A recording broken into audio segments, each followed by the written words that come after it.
Okay, now the bold predictions actually count. Welcome back to the podcast daily. It's Freaky Friday. It is time for some bold peas as Ohio State opens Big Ten play against Michigan State Saturday night, 7:30 on a network to be determined. You can stream it somewhere. I don't know what it's called. That is Bill Landis and Jeremy Birmingham. I am Austin Ward.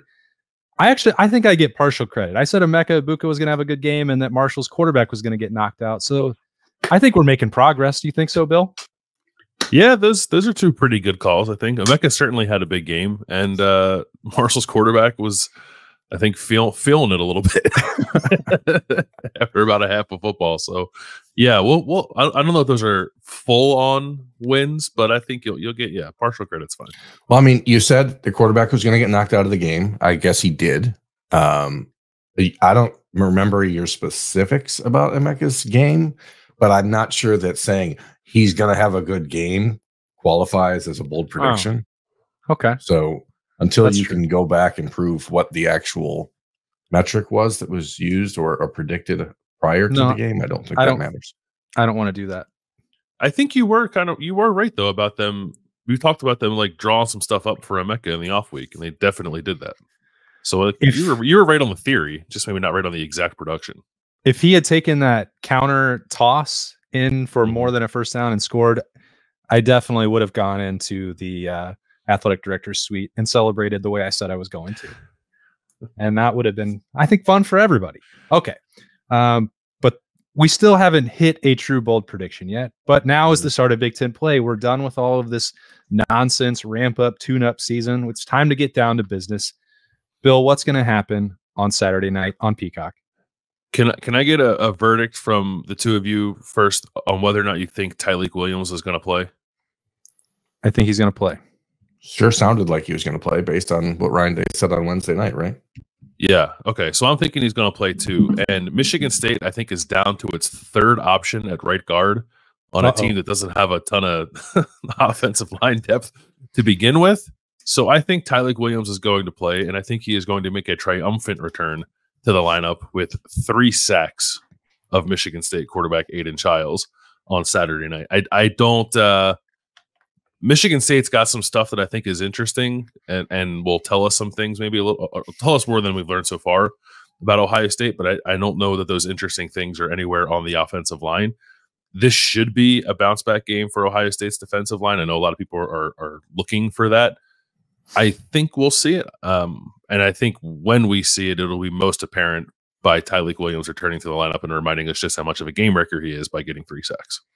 Do you want to have a backup bold P in case Tyleik doesn't play? If Tyleik doesn't play, I'll still stick with the defensive tackles and I'll call it maybe 2.5 from that position generally. Okay. But if Tyleik plays, 3 from him as a sole individual. I love it. A soulful individual as well. Yeah. I think it's actually, I mean, if you think about the way Michigan State can affect the Ohio State defense, like Aiden Childs and K'Ron Lynch-Adams and Nate Carter. That's the way they're going to affect the Ohio State defense, especially if Nick Marsh is out again. I mean, he's questionable, I think, heading into this weekend. Michigan State got a little bit of a break by getting Prairie View A&M or whoever they played last weekend. So they could allow these guys to rest, but they played BC last week. They lost to Boston College last week. Oh, I forgot that. So they did, but they didn't play those guys. So yeah, you're already now into 2 weeks. So Nick Marsh is the one guy on the outside. He's a true freshman receiver like Jeremiah Smith that has already been turning some heads up there. He's probably their most explosive guy down the field. So if Aiden Childs has any chance to really throw the ball downfield, that's going to be the guy to do it to. But if he's not available, the defensive tackles for Ohio State have to be much, much better than they were last week. So yeah. I hope you're right, Bill.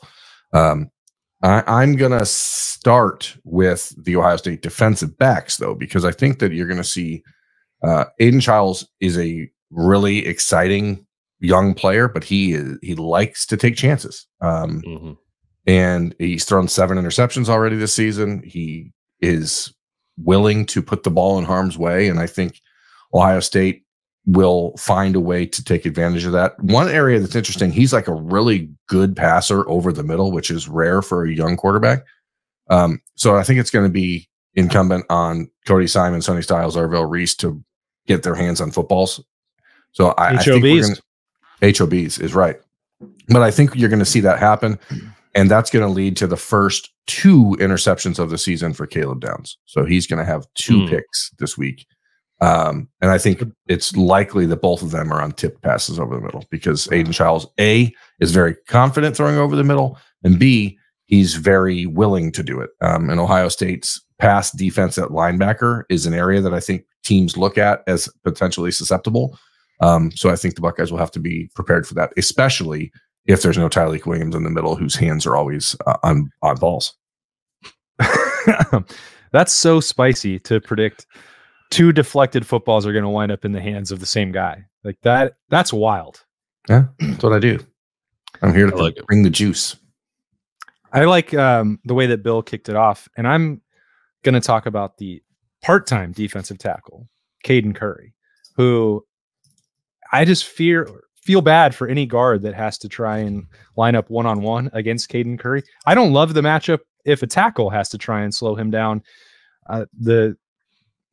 It's really unfortunate what happened to him with the play. I think by the letter of the law, certainly the review was correct. That was targeting. I hate it. It needs to be a level 1 or level 2 or yellow card or red card situation because that was not the kind of hit that would knock anybody out of the game, and I think was largely accidental. No matter what, it was still targeting. He had to miss the second half, but I think that's only going to motivate him more. Right before that, he had made the sack in the Rushman package. I talked to him about that on Wednesday night, just what he enjoys about that matchup and putting him and Jack Sawyer on the interior. It seems like it's going to be a real headache for teams. And I think if we can use anything that we learned from last week, it's like Ohio State's more willing to use that package in like 3rd and 4-ish, 3rd and medium than maybe they were previously, where it's like, this is only going to happen on 3rd and long. I don't have a statistical breakdown. Maybe Bill does about if my hunch on that is correct, but it does seem like last week was a greater willingness to put those guys in games where it could be a run, which is I think what Ohio State was unwilling to do in the past. But we'll see. That was a small sample size. No matter what, Caden Curry is going to be impactful, and he's going to have 2 sacks in this game. I like it. Are either of those sacks going to result in a fumble? I don't think so. I don't want to get too far ahead of things. There's a good chance that it will, but I don't want to BP it. Yeah, I'll BP some turnovers. I like what Berm said about Caleb Downs. I had a Caleb Downs pick written down here as well, but I think 3 total takeaways for the defense are on the table this week. Aiden Childs does put the ball in harm's way quite a bit. Not only does he have 7 interceptions, I think he has 11 turnover-worthy plays this year. I think he's going to throw 2 picks, like Berm said, but I think one will be Downs and one will be Jordan Hancock. I do like the theory of a lot of that action happening more over the middle of the field. I think there'll be a fumble too. Like I think there'll be opportunities for whether it's a guy in the defensive front or a linebacker to probably get the ball out of Aiden Childs' hands that way. Because I do think Aiden Childs is going to run the ball a decent amount in this game, mostly because he has to. I don't really see a scenario where Michigan State's going to get what it wants throwing the ball, and Aiden Childs, I think, could be in a position where he's kind of running for his life. But he's pretty good at it. He is a fairly mobile quarterback and had some pretty crazy scrambles last week. So he might break a few, but I think he'll also give the ball back to Ohio State in the course of doing that. So give me 3 takeaways for the D, 2 interceptions, 1 from Downs, 1 from Hancock, and a fumble recovery, and we'll give that one to Arvell Reese. Why not? Ooh. I think that's what's so weird about football and like the way you prepare schematically. Like you can watch Aiden Childs in the first 4 games of the season for Michigan State, and you know he's not very good against pressure at all. Like he does not handle it well. But Michigan State, knowing that they know that, probably thinks Ohio State will pressure a bunch, but maybe the Buckeyes won't, and they'll make Aiden Childs like beat them by throwing the ball. And it's just a weird chess game. That's why I like football. It's beautiful that way. You just never know what you're going to get. Do you like chess? I do. I like chess quite a bit. Big fan. Have you ever seen The Queen's Gambit? That was a good movie, a good show on Netflix. I started it. I never finished it. Do you play chess, Berm? Yeah, occasionally. I mean, I don't have a lot of time to do it, but never mentioned that. You've never brought a travel chess set on the road. I'm not that into chess, but like I have a chess app on my phone that I like to play. Oh, okay. You just don't like real human interaction. I don't like human interaction of any kind, let alone with a chessboard in front of me. That's even worse. Oh. That requires like awkward silence, which I'm terrible at. I'm really good at like awkward noises, but terrible at awkward silence. So, you know what else I'm good at? Preparing for the weather. Oh, and Saturday, it seems more and more like this game might be a wet one on Saturday night. Bad weather in East Lansing with Mark D'Antonio in the building? That can't be right. The forecast right now is pretty clear that it's going to rain like most of the day, and it looks like there's going to be a break around game time and then maybe rain towards the end of the game. But either way, I think we're going to see a little bit of a slippery track in East Lansing. And I think it is deep water. And what I hope that we see is Ohio State move the ball quickly and on the ground. And I think we're going to see 150 yards each from Travion Henderson and Quinshon Judkins as a running backs. I think we're close to that a week ago, and we would have seen it if the Buckeyes would have let it happen. But I don't know that we'll even see 15 passing attempts by Will Howard on Saturday night. I think it's going to be come on. Whoa. Yeah. Why would you do it? If your running backs are averaging 12 yards, is it going to be like a monsoon on Saturday? Might be like a late rain. Are you paying attention? The weather is coming. He's not Alex Hurricane remnants. Hurricane remnants is that what we're getting up there? Yeah, we're going to get some hurricane remnants, but we're also going to. I think it's Will Howard talked about it on Tuesday. Like he's excited to show what he can do with his legs. I think this is a game where Ohio State's going to be comfortable running the football, and I don't see why they wouldn't do it. That's just the way I think it goes. BC only averaged 3.5 yards a carry against Michigan State, which is interesting because I thought that was really the strength of the BC offense, but they want it to be. Yeah, I think Ohio State running the ball in this game is kind of an interesting study because Michigan State's defensive front I think is solid. Decent. I think yeah, like so if Ohio State can move it on the ground the way you're talking about, that'd be pretty impressive. Yeah, give me 42 total carries by the Buckeyes and like 300 yards of rushing. Give me 7 yards of carry and we'll call it a day.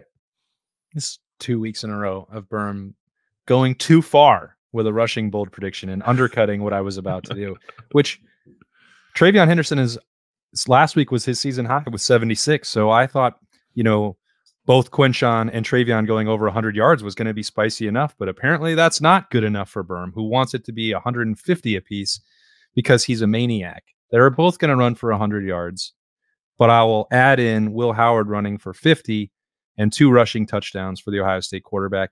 It's time to start adding that in. I don't like the element of surprise is great, and Will Howard has played enough football that it's not like he needs the reps necessarily to get comfortable rushing the football. He's been doing that long enough when he was at Kansas State. But I think Chip Kelly is adding to the arsenal every week and giving defensive coordinators more and more to think about. And as you start looking ahead to a real defensive test, which Michigan State is a step up than what Ohio State has seen already, but Iowa and then Oregon after that on the road are the barometers that matter for testing Ohio State's offense, in my opinion. Maybe Michigan State can give us a better example of that with what you said, Bill, and Berm about their rush defense early in the year. But I think this will be more about new wrinkles, showing that Will Howard is going to be a real threat and proving that he's going to be. So 100 apiece for both Ohio State running backs and 50 yards on the ground and 2 touchdowns for Will Howard. I would like to see Will Howard run it a little more in this game, just to see how they do it. I don't really know yet what the quarterback run game is going to look like, other than believing that it will be a part of the plan moving forward. So I'd be excited by that if we see that. Let me say this before we move on. Trayshawn Ward, who's obviously the lead back in Boston College, averaged 7.5 yards a carry against Michigan State last week. So, on 14 carries. So they had.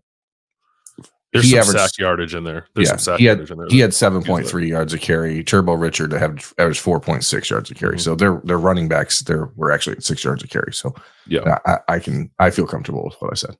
Yeah, no, I think you're both probably right that the rushing attack for Ohio State will be the thing that kind of leads them to a nice win here. But I think they'll throw it some, even if it's 15 attempts, like Berm said.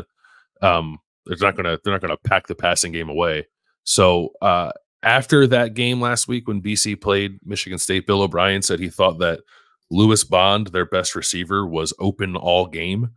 And when I heard that, I stuck it in my back pocket for bold peas. I think I think Jeremiah Smith might find himself open quite a bit. Michigan State has a good corner in Charles Brantley, who's played pretty well this year, and I guess it'll be interesting to see who he covers more between the three receivers that Ohio State is going to put out there. But I think Jeremiah Smith will find himself in enough advantageous positions because he's usually in one once he walks off the bus anyway. So I think he'll have a career high in receptions with 8, a career high in yards with 150, and 2 touchdowns in this game. And actually, that doesn't even feel all that bold for what he's done thus far as a freshman, but those numbers would be the most in terms of receptions and yards that he's had so far this year. Bill, what did you think of Jeremiah Smith? He was asked about the interception with Will Howard, and he put it on his shoulders that the split was too wide. I think Will Howard was sort of hinting at that maybe on Tuesday, or was kind of direct that the alignment was something that they had to work on. Mm-hmm. I think that's a pretty mature response, number one, from any wide receiver, but also a true freshman wide receiver, to take some of that pressure on himself and say that it was a mistake. And B, it's also, I think, a useful reminder that he is a true freshman. He's going to make some mistakes, and he's already one of the most productive wideouts in the country without getting everything right. I think we mentioned that in week 1. It was like Ohio State's going to let him play through it because the skill is undeniable. Like, they're not going to yank him out of the game and say, "Hey, you made a huge mistake here, or you caused a turnover." Like, I think all this is fun to watch in real time.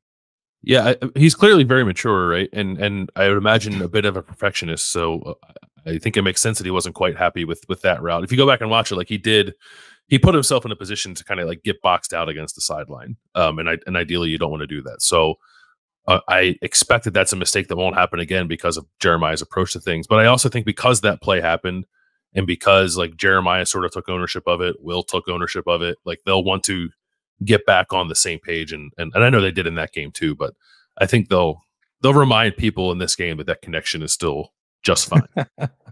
Yeah. Boston College completed passes to only 2 wide receivers last week.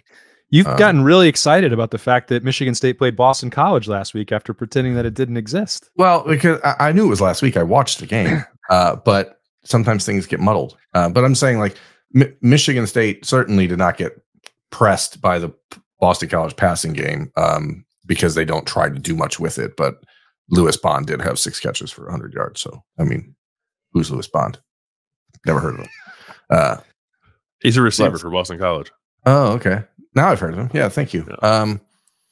I don't want to pretend that I didn't predict a 3-sack game from JT Tuimoloau last week. Okay, but I don't want to say I'm off the train here or I'm off the bus, but there's just something that I feel like is not registering or hasn't yet with JT this season. And Ryan Day's comments on Tuesday about the sacks or the lack of sacks and the production by the defensive ends, the fact that he specifically mentioned Jack Sawyer and JT Tuimoloau in that comment, to me, is an indicator that those two privately or in discussions with the staff are probably pressing a little bit about not getting home. And I think that with a guy like Aiden Childs, because he is willing to stand in the pocket and wait for things to unfold, I think this weekend Ohio State will be able to get a few more sacks.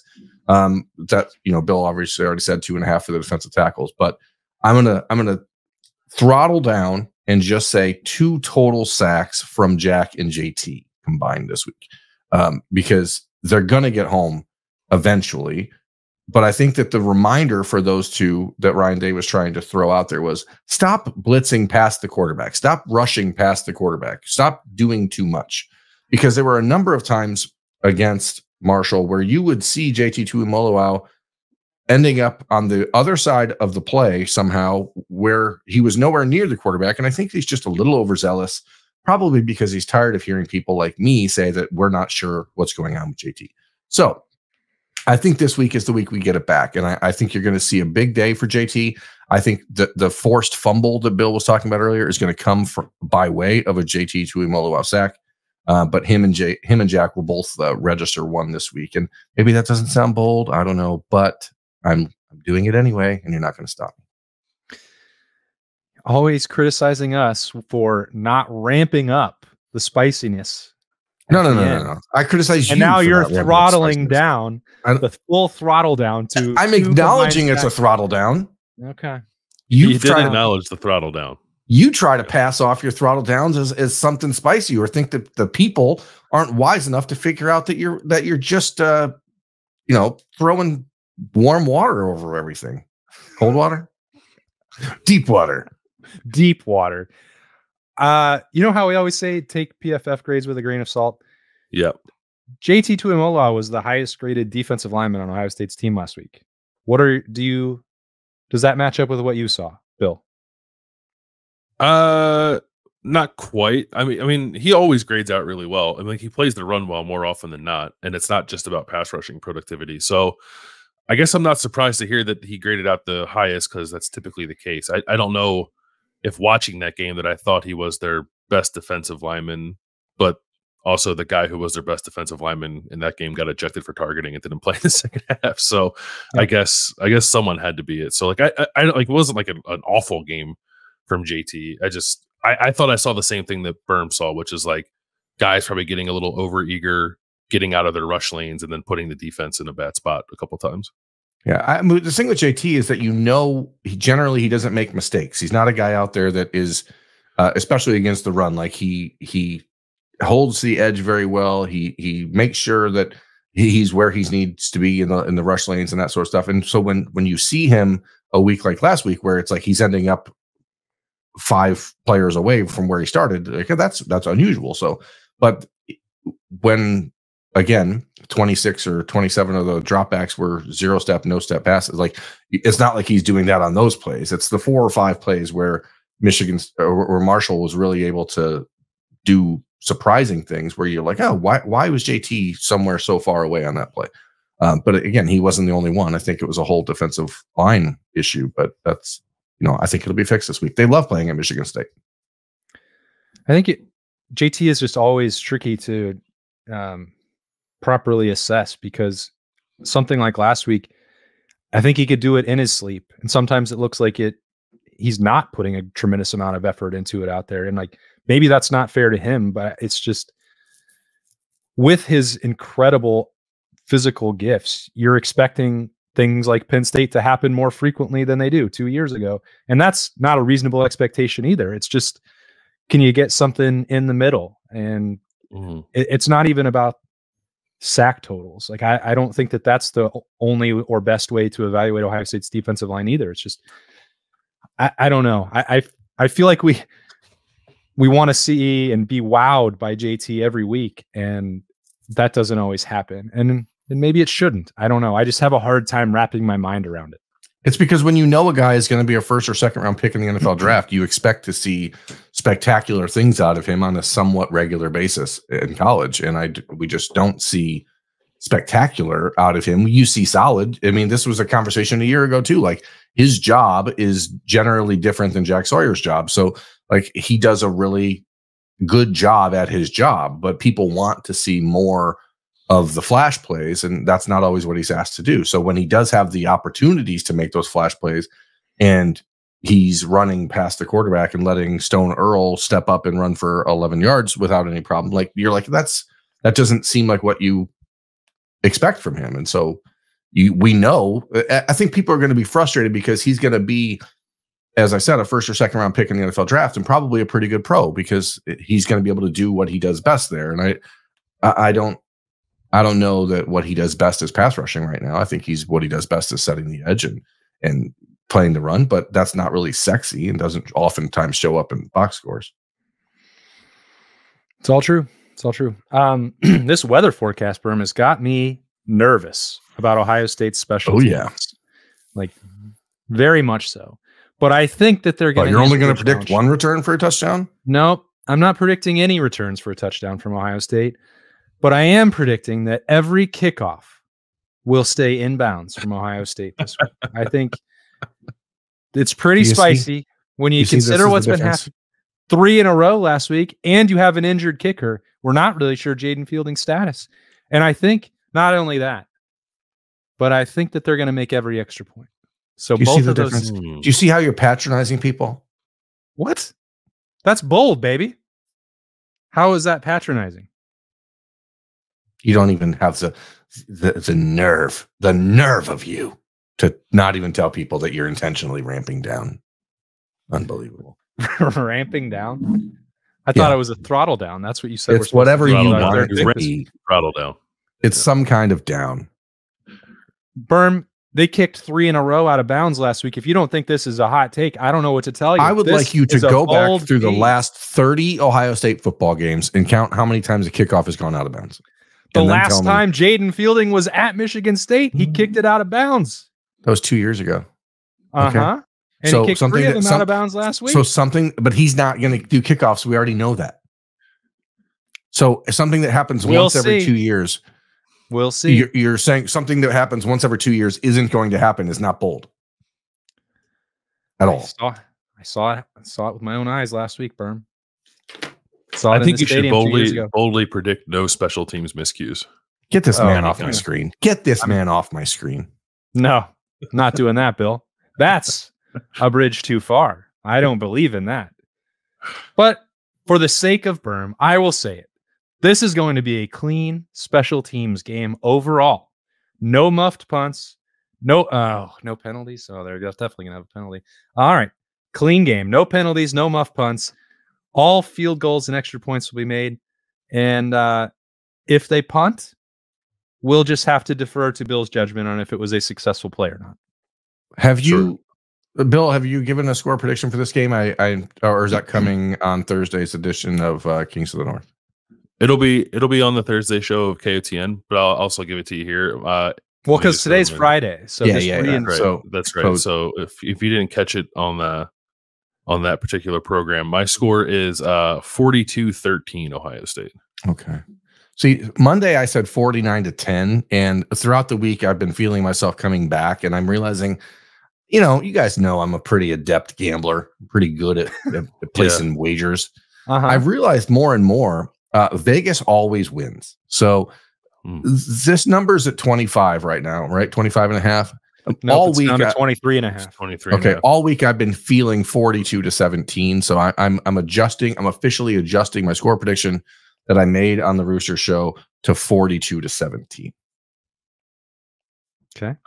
Were you trying to not predict a cover, because that's still a cover where the number is? No, I thought 25 was the number, and I think 25 is what it's going to be, 42-17.